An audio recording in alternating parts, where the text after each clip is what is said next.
Queridos irmãos e irmãs, boa noite, né? Boa noite. Nós estamos aqui meio roqueado, né? Mas é porque é muita virada. Esquenta os filhos, esquenta, sai do ar quente, depois o ar condicionado. Meu Deus. Mas estamos firmes. Nós vamos conversar que a paz do Pai de Jesus, nosso irmão maior, permaneça com todos nós aqui presentes, os encarnados e os desencarnados. Vamos conversar conforme já foi anunciado pela nossa irmã ali no grupo, né? Sobre uma parábola que está aliás, todos os ensinos de Jesus nunca estiveram tão na moda, né? Todos, sem exceção. Isso porque quanto mais evoluímos, melhor compreendemos a essência dos seus ensinos. E essa parábola é uma parábola extremamente atualizada, que nós vamos esmiuçar um pouquinho, buscar aí uns 30 minutinhos, pode passar um pouquinho, né? Pode acontecer. Vamos ver o que a espiritualidade vai nos dizer, porque os ensinos que nós vamos passar, primeiro servem para nós. Estamos aqui pertinho, recebendo. Então, começando pela parábola, né? Para a gente ter um ponto de uma referência, não um parâmetro. Nos diz Jesus através de Mateus: o reino dos céus é semelhante a um pai de família que, ao romper da manhã, saiu a assalariar trabalhadores para a sua vinha. E feito com os trabalhadores o ajuste de um dinheiro por dia, é o que ele pagaria por um dia de trabalho, mandou-os para a sua vinha. Saiu novamente a hora terceira e depois a hora sexta, e vindo outros que estavam na praça, perguntou por que estavam ali ociosos. E mandou-os também para a vinha. Opa! Saiu, porém, outra vez junto à hora 1/10, ou seja, falta 1 hora antes de fechar o expediente, de 6 da manhã às 6 da tarde. E tinha lá um pessoal ainda, ali naquela praça, e ele diz: por que estáis aqui, vós, todo dia ociosos? E eles responderam: porque ninguém nos assalariou, ninguém nos contratou. E ele diz: ide vós também para a minha vinha. Porém, lá no fim da tarde, disse o senhor da vinha ao responsável que administrava para ele a vinha, para pagá-los. E disse: chama os trabalhadores e paga essa jornada, pagando primeiro aos últimos que chegaram, e depois aqueles que primeiro vieram. Chegando esses últimos, ele pagou um dinheiro para cada um, os outros, os últimos. E foram chegando também os que tinham ido, por último, os que tinham ido à primeira hora, chegaram lá às 6 da manhã, ele também mandou pagar o dinheiro. Claro que os caras reclamaram, né? Desconta a parábola. Murmuravam contra o pai da família, dizendo: estes últimos não trabalharam senão 1 hora. E tu os igualaste conosco, que aturamos o peso do dia e do calor. Porém, respondeu o dono da vinha: amigo, não lhe faço agravo nenhum. Não convencionasse comigo que receberias um dinheiro pelo teu dia? Sim, pois então. Então, está tudo certo. Toma o que te pertence e vai. Que de mim, se eu quero dar também este último quanto a ti. Resolver. É isso que o senhor da vinha fez. Acaso o teu olho é mau? Ele pergunta para aqueles que reclamaram. Porque eu sou bom? Assim, os últimos serão os primeiros e os primeiros os últimos. Porque aqui vem a grande essência de toda essa parábola. muitos são chamados, porém pouco os escolhidos. Mateus 20, versículo 1 a 16. Para a gente entender, primeira hora 6 horas, hora nona 9 da manhã, meio-dia, 3 da tarde, 5 da tarde, 18, fechou o expediente. Se a gente olhar os olhos da terra, mas peraí, cara, pagar igual, o cara ficou uma horinha só. Oh, né? Dá um contraste. Veja como Jesus era uma criatura acima, né? Muito acima. Ele está falando de muita coisa aqui. Primeiro, que Deus trata todos de igual para igual. Segundo ponto, ele fala para que a pessoa trabalha, bate de frente com orgulho de cada um. E o que seria vinha? Vamos lá. Quem é o senhor da vinha? Deus. Claro, sem dúvida. A vinha. Vamos lá, vinha. Todo o universo. Todo o universo. Trabalhadores, todos nós estamos sobre toda a face da terra dos dois planos. O trabalho qual é? Na vinha, nesta vinha. Para o bem e no bem.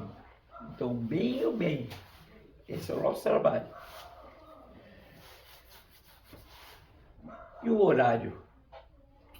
Todos os minutos e segundos que nós estamos aqui. Os dois planos. Qual é o salário? Aquilo que nós buscamos. Felicidade. Mas agora vamos começar a entender esse contexto. A gente vai pedir uma atençãozinha especial, porque nós vamos fazer umas continhas aqui, importantes, para que a gente compreenda a palavra. Conforme a revelação do Velho Testamento, tendo uma semana, 7 dias, no Velho Testamento diz que tem que parar um dia, que é o Shabat. É um dia de conexão com o alto. Isso com Deus, né? Se o Shabat está lá, tem que parar um dia. Um dia você não faz nada, você vai ficar só, não faz nada, né? Mas se formos lá na segunda epístola de Pedro, capítulo 3, versículo 8, ele repete o Salmo 93 e vai dizer o seguinte, preste bem atenção nesse detalhe. Um dia para o Criador é 1000 anos para nós. 1000 anos para nós é um dia para o Criador. Então a gente já vê que o nosso tempo é Cronos.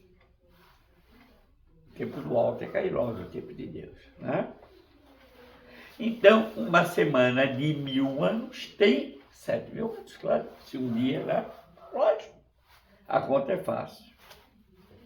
Como é que Emmanuel chama a raça dos degredados, dos exilados? Como é que ele chama? Raça adâmica. Olha que interessante. Está lá no caminho da luz. Livro de Emmanuel. Aí nós vamos lá no nosso codificador, né? Kardec, no Livro dos Espíritos, ele vai lá no livro 1, capítulo 3, que tem como título Criação, e Criação, e tem um subtítulo que é Povoação da Terra, do planeta que nós vivemos. E faz duas perguntas, de número 50 e 51. Na 50, olha o que é que ele vai perguntar. Olha Kardec, a sacada dele, que criatura fantástica. A espécie humana começou com um só homem? Olha o que é que Kardec está querendo saber. E a resposta da espiritualidade foi muito mais objetiva e impossível. Não mesmo. Aquele que chamais de Adão não foi o primeiro e o único que povoou a terra. Então a história que o Adão, né, caiu por aí. Não foi ele o primeiro. Não satisfeito, Kardec pergunta na 51. Podemos saber então em que época que viveu Adão? Já que não foi o primeiro. Mais ou menos no vosso tempo, aproximadamente 4.000 anos antes da chegada de Cristo. Nós sabemos que a história se divide antes e depois de Jesus, a vida dele. 4.000 anos antes dele vir. Então, que Adão é esse se ele viveu 4.000 anos? É um ciclo adâmico, é um ciclo. Adão não é uma criatura, é um ciclo. Há 4.000 anos antes de Jesus chegar, começou a última semana do mundo de provas e expiações. Começava ali o mundo de provas e expiações. Nós ainda estamos nele, estamos numa transição agora. E quando começou essa última semana, foi feita uma peneirada. Já vamos te explicar. Uma turma voltou para a capela, e uma turma voltou para a capela depois dessa peneirada. Está lá mais uma vez no caminho da luz. Quase todos os egípcios que aqui estavam retornaram. Alguns poucos hebreus, uma razoável de hindus e pouquíssimos arianos. Nós sabemos que nós tivemos as grandes civilizações. Como é que elas acabaram? Alguém foi lá e tirou? Não. Qual era o prêmio para quem foi exilado para um planeta primitivo? Por que eles foram exilados? A situação do planeta Terra agora é igual. Lá, cerca de 1/3 da população de Capela, embora muito evoluída intelectualmente, tinha uma dívida moral muito grande. Então, não cabia mais, porque a lei é de assimilação e repulsão de fluidos. Não cabia mais aquelas criaturas, embora muito inteligentes, ficarem num planeta que passaria um patamar acima, moralmente falando, que é o de regeneração. Aí, foram expurgados, né, exilados do planeta primitivo, a nossa terrinha. Como é que acabou? Por que acabou? Porque elas não acabaram, elas só deixaram de existir, porque aqueles que aqui habitavam, nessas civilizações, voltaram para casa, era o prêmio. Se alinharam moralmente com o seu país, voltaram para lá. Mas muitos ficaram, que se afeiçoaram a Terra, ao nosso planeta. Então, diante dessa peneirada, ficou o quê? A raspa da panela. Iniciou, então, o projeto do resgate dos caídos pela segunda vez. O resgate de Adão. Desse ciclo, né? Agora vamos fazer mais uma conta. 4.000 anos antes de Jesus, mais 2.000 anos depois de Jesus, 6.000 anos. Sexto dia no calendário de Deus. A Terra vai entrar onde? No Shabat, que é um dia para reflexão, para reconexão. É bacana, né? 1.000 anos de recuperação. Nós entramos nessa fase já. Está lá no Apocalipse, capítulo 20 e 21. Ismael, nosso querido Ismael. Antes da codificação, em torno de 1831, a codificação veio em 1857, reúne uma pleia de espíritos responsáveis pelo nosso planeta e diz: não ignorais, diz Ismael, que estamos no século do advento do Consolador. Quem que nos prometeu um Consolador? Jesus. Entendendo que a gente não tinha capacidade intelectual e moral ainda de entender os seus ensinos, que ele veio para facilitar para nós. Ele pegou... Qual é o primeiro capítulo do Evangelho? Eu não vim destruir a lei, isso ele diz. Só vim fazer que se cumpra. porque eram épocas diferentes, ciclos diferentes. Só que ele percebeu que mesmo assim ainda faltava. Então vou enviar-lhes um Consolador. Ismael está se referindo a esse ponto. E ele fala do advento do Consolador. Advento é um período que antecede um grande fato. Essa palavra, por exemplo, tem o advento antes do nascimento de Jesus, que a gente tem uma época do advento, né? Em dezembro ali tem o advento. É um grande fato, o nascimento do mestre, grande divisor de águas, e aqui também a chegada do Consolador vai mudar tudo, que nós vamos ter acesso aos esclarecimentos. E aí vamos lá, Ismael está dizendo, ó, serão 100 anos preparatórios dos próximos 100 anos, para depois então entrarmos na regeneração. Então vamos fazer a conta. 100 anos, 1857, mais 100, 1957, mais 100, 2057. Então é 100 e 100 só. 1857, quando veio o Consolador, mais 100, 1957, mais 100, 2057. Nós estamos em 2025. Chico, no programa Pinga Fogo. Não sei se já teve algum programa de televisão após esse programa que tivesse tanta audiência.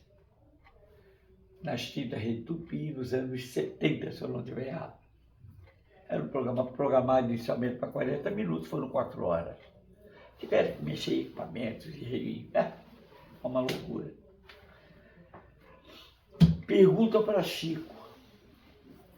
Quando é, que data aproximada nós vamos entrar, alguém perguntou, na regeneração do planeta. Em que data? E aí o Chico, com aquela tranquilidade de sempre, Emmanuel, que está aqui comigo, disse, está dizendo que por volta de 2057. Até está fechando o que Ismael falou. Se um dia ter 24 horas, né? Um dia tem 24 horas. 1 hora será. Como é que vai ser então? 1000, que é um dia, dividido por 24 horas, tá bom? A conta dá aproximadamente 42 anos. Isso em 2015, ó, já diminuiu um pouquinho, né? 2015, 10 anos atrás, estamos aí. 32 anos hoje, atualizando. O que é que significa isso? Vou afirmar para vocês, irmãos, somos todos os trabalhadores do outrora, sem dúvida alguma. Todos. Agora, todos fomos chamados, mas poucos são os escolhidos. Por isso, o final a gente chamou a atenção. Mas o que é que significa? É que nesse tempo que resta até 2057, nós vamos ter que fazer, provavelmente, o que não foi feito em 6.000 anos, nós vamos ter que fazer nesse espaço agora. Dá para fazer? Claro que dá. Tá? Porque uma encarnação bem aproveitada vai valer, no mínimo, por 20 encarnações. Veja como Deus é bom. Olha que bondade desse Criador maravilhoso.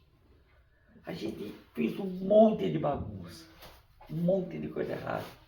E ele ainda não, ele nunca desiste de nós. Ele diz não, ainda dá. Então ninguém está condenado, ainda dá. E acrescenta, tempo não é sinônimo de competência, só é ser aproveitado em cada minuto. Então, essa história, o cara tem 100 anos de trabalho, o que ele fez nesses 100 anos? Às vezes uma criatura tem 10 anos de trabalho e fez mais. Porque a conta aqui nós estamos falando de evolução moral. Como é que Jesus, o que é que Jesus nos alerta no Evangelho? Como é que nós vamos ser julgados? Qual é o critério para que a gente seja escolhido? Sereis julgados conforme as vossas obras. Desculpe, aqui está terrível. Tem rinite. Desculpe mais uma. Então qual é o critério? O critério é as suas obras. E esse capítulo tem uma característica. É o único capítulo do Evangelho que Kardec não mexe numa linha, dando uma explicação. Sai direto da passagem evangélica e vai para a instrução dos Espíritos. E a primeira é de Constantino, o Espírito Protetor. E o que é que ele diz para nós?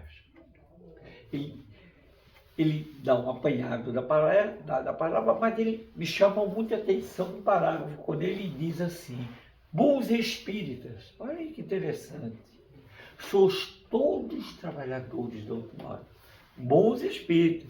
Aí eu sou meio assim, meu Deus, bons espíritos. Será que tem maus espíritas? Tem, infelizmente tem. Como tem maus católicos, como tem maus evangélicos, como tem maus budistas, como tem maus muçulmanos, enfim. Né? Então qual é o critério? Para nossas obras, certo? Opa, olha, a Cirila tem uma vantagem a ler pensamentos. Ela é mesmo. Ou ler pensamentos, literalmente. É isso que vai nos ajudar bastante nesse momento. Eu estava meio atrapalhado aqui já. Muito obrigado. Então o critério é conforme as nossas obras. Pois é, mas aí, começa por onde? Tem que ter um. Onde é que eu pego o meu norte? Está aqui, ó. Aqui está o norte.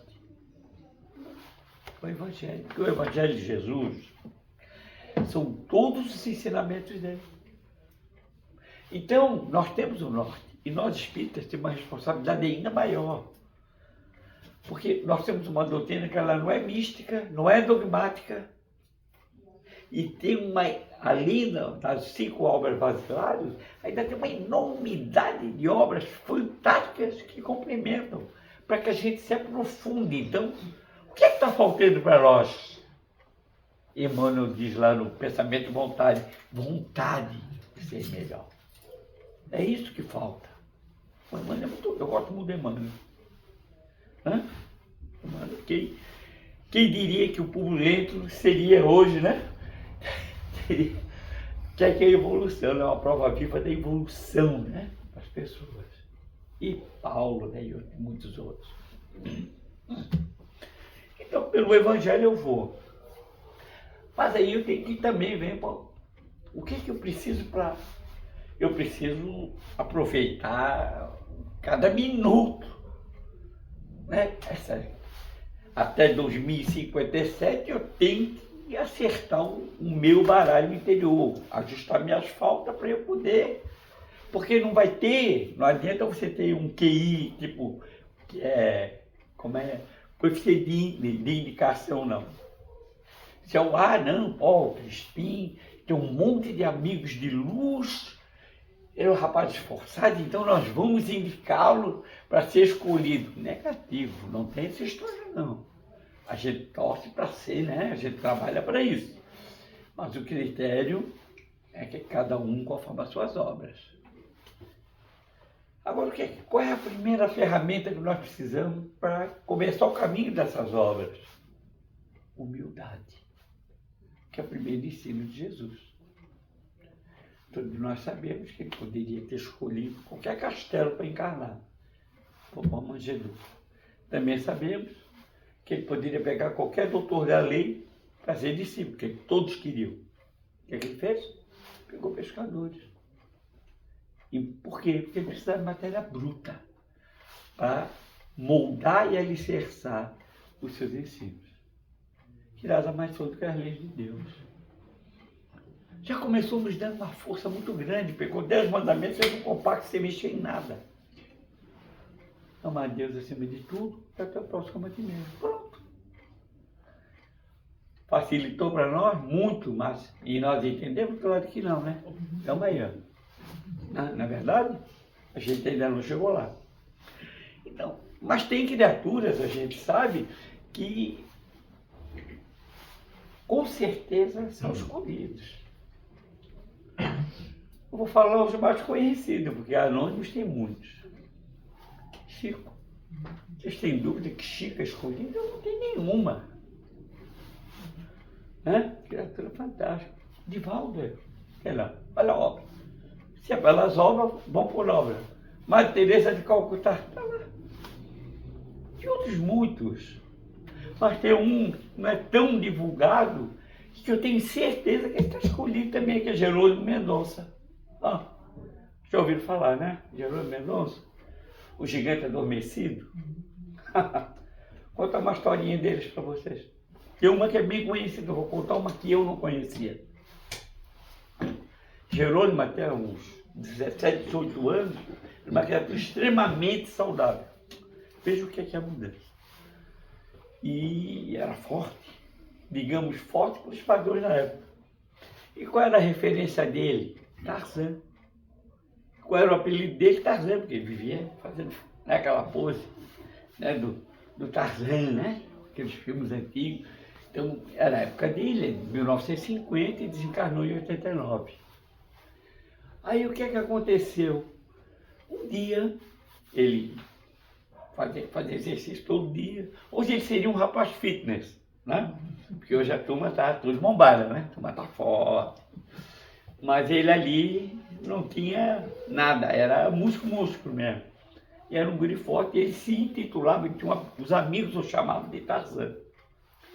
E um dia levaram o Jerônimo numa sessão mediúnica não, doutrinária, e que tinham um irmão que psicografava. Estou falando aqui e tem um irmão psicografando aqui, dando uma ideia de como é que era. O Jerônimo foi prestando atenção. Aí no final, ele curioso, ficou para saber o que é que ia dizer daquelas psicografias, né? E de repente, que ele estava psicografando, o seu mentor ao lado, aí ele, o médium, o mentor disse, poxa, assim, eu não posso falar, eles vão rir de mim. Fale. Fale. Meu Deus, o que é que vai ser? Pensou o médium. Olha, eu tenho uma mensagem aqui para o Tarzan. Aí pensou, todo mundo ia rir. Nada. Ele se levantou. Sou eu, Jerônimo, sou eu. É o meu apelido, é para mim. Então tá, aí o médium, que alívio. E aí, olha a mensagem que veio para o Jerônimo.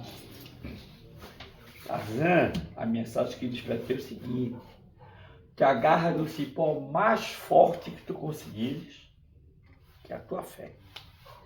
Porque vais atravessar uma tempestade muito grande numa grande floresta que é a tua existência. Mas se tu tiveres força e o cipó não arrebentar, você vai vencer. Não demorou muito. Ele começou a ter problema de... não sei o termo técnico. Ele começou a perder os movimentos. Foi atrofiando, né? E no primeiro momento, eu acredito, como ser humano que foi, né? Deve ter no primeiro momento, bom, até ontem o cara fazia exercício, corria, jogava futebol, e de repente começou a perder as forças e ninguém diagnosticava mais nem. O cara com 20 anos, 1970, seria mais ou menos, aproximadamente, era de 1950. Logo estava numa cadeira de roda. E aí se aprofundou na doutrina, alguém lhe apresentou a doutrina espírita mais profundamente, e ele começou a fazer palestras. E o curioso é que Jerônimo, por isso que tinha dois aspectos muito importantes. Primeiro, ele era uma criatura extremamente humilde na forma de ser. E a humildade te traz a resiliência. Então ele aceitava aquilo, porque ele já tinha o conhecimento, ele tinha permitido que essa doutrina de Jesus entrasse nele. E a parábola fala disso. Porque para você ser escolhido, para fazer as obras, você tem que entender a doutrina dele. tem que permitir que ela entre em você. Não adianta.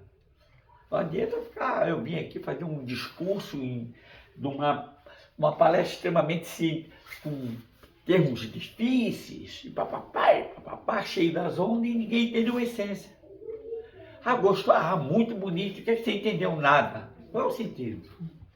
Não é esse o ponto. O ponto é que ele precisa saber. Então, o que ele fez? Começou a divulgar. E era de uns detalhes. Humilde, resiliente, de um bom humor. Ninguém entende como é que um cara que sabia que ia definhar, literalmente, um humor incomparável. Até essa é bem conhecida. Ele gostava muito de cinema. Ainda não estava cego, porque ele desencarnou cego. Não estava cego, ele foi fazer uma palestra numa cidadezinha do interior de São Paulo. Tinha um cineminha lá. Depois da palestra ele foi assinar. Antes ele, alguém empurrando a cadeira, ainda estava numa cadeira de roda. Papai, foi para a cidade toda, eu para tudo quanto é lugar. Tudo bem. Aí ele foi ao cinema. Claro que não ia tirar o Jerônimo, estava numa cadeira de cinema, né? Deixaram ele no corredor. E o que aconteceu? 5 minutos de filme, chegou uma moça atrasada. E tinha aquelas cortinas, você entra, tudo escuro. E ela desceu, corredor abaixo, cinema do interior. Bateu aonde? Na cadeira do Jerônimo. O que aconteceu? Está ter luz no chão. Para o filme, acende a luz. A moça olhou para ele e disse: até aqui tu me persegues, seu aleijado. Ele olhou para ela: também não paras em casa. O que é que cada um de nós vai fazer no momento desse? Aleijado? Estás pensando o quê? É isso? Mas olha o upgrade do cara. Entende? Então a gente precisa de humildade. Porque a humildade é que vai nos levar a exercitar a tolerância para um dia chegarmos a ser pacientes. A humildade vai permitir que a gente expurga de nós o nosso orgulho, que é o nosso maior adversário. São oponentes diretos. Todos os conflitos, a começar pelos domésticos, a origem é o orgulho. Porque ele é o pai do egoísmo. Que vai ter atitudes assim: eu que mando. Não é nada, rapaz. A casa é minha, não é que você está. Eu estou Crispim. O presidente americano está Donald Trump. O Putin está presidente Putin. Enfim, porque desencarnou lá é o ex-presidente, que vai ser igual o morador de rua que desencarnou. O que é que vai ser o diferencial? As novas das duas partes. Porque a gente não sabe que esse morador de rua foi antes. Entende? Então, muito cuidado com o que a gente fala, com o que a gente faz, principalmente vamos caprichar nas obras. Tem uma doutrina que nos esclarece. Pegamos o Chico, aquela simplicidade. Tem uma história linda dele, me passei um pouquinho aqui, mas sou obrigado a contar para vocês. Para vocês verem o que é você ter a postura que tinha Chico. Existia um judeu muito rico de São Paulo, tinha um filho único, ele deu um carro esportivo para o filho. E o filho se matou com o carro, em alta velocidade. Claro, o judeu não, como? Para a cabeça dele, ele tinha matado o filho. Deu instrumento para o filho se matar. Deu uma arma para o cara. Um guri de 18 anos, um carro esportivo, né? Aí o filho doido. E aí o remorso começou a mexer com o cara. E ele foi na sinagoga, foi na onde? Correu para tudo, não tinha jeito. Aí um dia disseram para ele assim: olha, tem um senhor espírita. Aí o judeuzão já arrepiou, né? Cristão, então, meu Deus, né? Aí ele é espírita cristão. Mas pode ser que ele lhe console e tenha notícia do seu filho para o senhor. Ah, eu vou lá. E foi. Olha pro cara aí, só pela dor, né? E foi. Chegando lá, ele chegou pro Chico, pegou. consegui uma entrevista com o Chico. Seu Chico, o senhor pode pedir o dinheiro que o senhor quiser, mas eu preciso de notícia do meu filho. Aí o Chico olhou para ele: meu irmão, você não precisa me dar dinheiro nenhum, não. Eu não preciso. Olha o Chico falando. O senhor vai para lá para até, se a espiritualidade achar que deve, ela manda uma mensagem do Chico.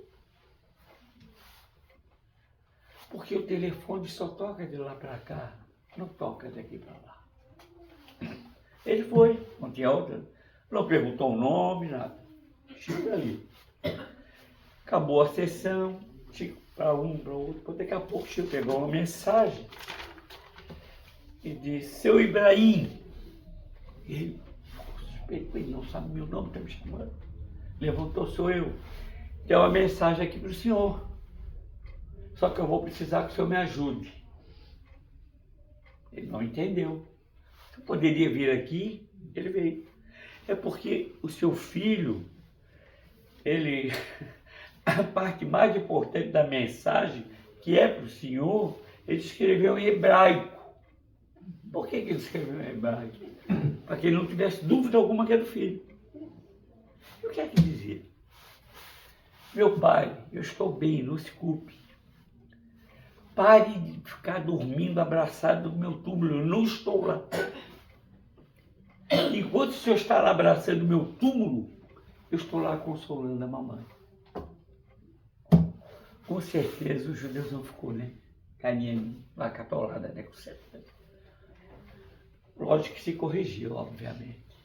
Então, isso são exemplos de criaturas que já estão, sem dúvida alguma, escolhidos. O que é que nos resta como, né, aprendizes que somos todos? Somos modelos, a gente fala para dar um modelo. Porque o nosso maior modelo é Jesus. Mas nós estamos muito longe de Jesus, evolutivamente falando. Mas esses irmãos, embora bem mais evoluídos, com humildade, com resiliência, dá um parâmetro melhor possível. Se eu me esforçar, eu vou chegar mais ou menos perto. Nem vamos falar do Dr. Bezerra, né, que não precisa. São espíritos que já, né? E muitos outros. Aliás, uma grande turma está voltando, né, para alicerçar agora a nossa fase de transição. Entendemos a parábola, né? Com certeza. Entendemos que para a gente ser escolhido não vai depender de quem esteja do meu lado, mas vai depender de mim. Como tudo, sempre lembremos de uma coisa: a gente veio e vai voltar sozinho, tá? Veio com uma bagagem e vai levar ela de volta. Aí vai ser feito o balanço. Daquilo que você combinou, o que é que você fez? Quem vai te perguntar se você tem 10 navios e 5 ilhas? Não. O que é que você fez que foi combinado? Conseguiu fazer o quê? Esse é o questionamento. E eu, por minha vez, eu vou fazer um pedido que eu costumo fazer sempre. Tenho feito bastante mesmo. Vamos nos amar. Não vamos economizar o eu te amo. Não economiza. Se tivesse noção da importância quando você fala de coração, né? Não é esse eu te amo da boca para fora para ter conquista, não. Não, eu te amo de verdade. Você tem um sentimento diferenciado, como a nossa linguagem é pobre, eu te amo. Mas o eu te amo assim, é no coração. Esse é o que vai ter peso. Então diga para quem você ama, porque você ama, não tenha vergonha. Pessoas têm vergonha de dizer que amam. Para tascar uma bronca, para tascar um monte de palavras de baixo calão é fácil. A pessoa não quer, pensa que é do quê, né? Poxa, não é por aí. Entende? Então vamos falar, eu te amo. Vamos nos abraçar mais. Vamos dialogar. É um pedido, humildade, eu busco muito isso. Mas eu também erro pra caramba. Eu não sou diferente, não. Mas qual é a diferença do espírita? Que é cristão e está consciente? Opa, vou correr atrás para me corrigir. Então nunca admita um erro, mas reconheça. Se você só admitir, você vai errar de novo. Mas se você reconhecer, não, ali não é fácil. Posso até errar na outra ponta, mas não vou cair mais ali. Então isso aí, por isso que lá no Sede Perfeito está domando as más tendências e as más inclinações. Então vamos espalhar, meu Deus. A gente, pelo adiantado, a gente até ia fazer aquele convite de sempre, né? Para a gente se abraçar, não sei se vocês querem se abraçar. Mas eu gostaria muito de dar um abraço em cada um, viu? Vamos nos abraçar? Vamos? Que é o começo, né? É um bom exercício, não é mesmo? Que a paz de Deus, nosso Senhor e Jesus, permaneça. Isso aí. Boa. Como é bom, né, irmão?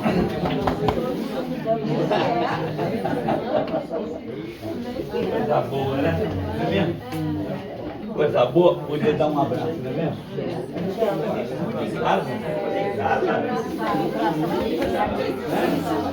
Bom, né? Vai ver a minha filha, vai dar isso.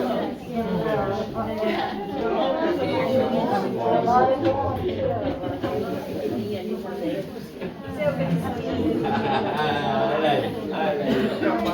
Coisa boa, né? Podia dar um abraço, irmão? Tá bom?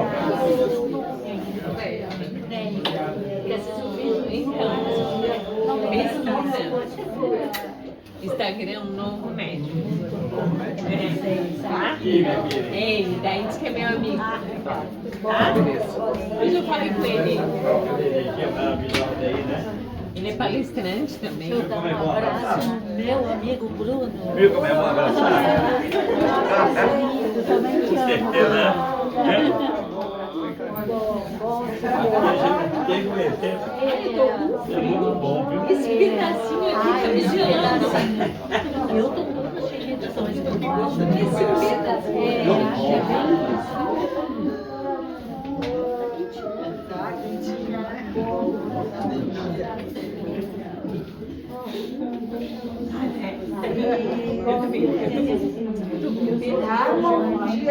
Esse pedacinho aqui, ó.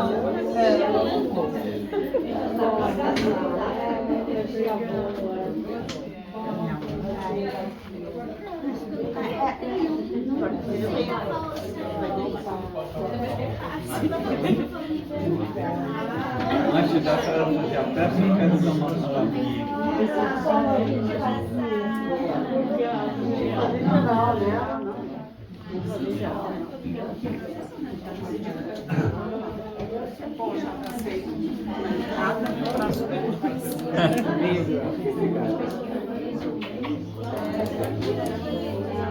Gente, eu mereci hoje, né, graças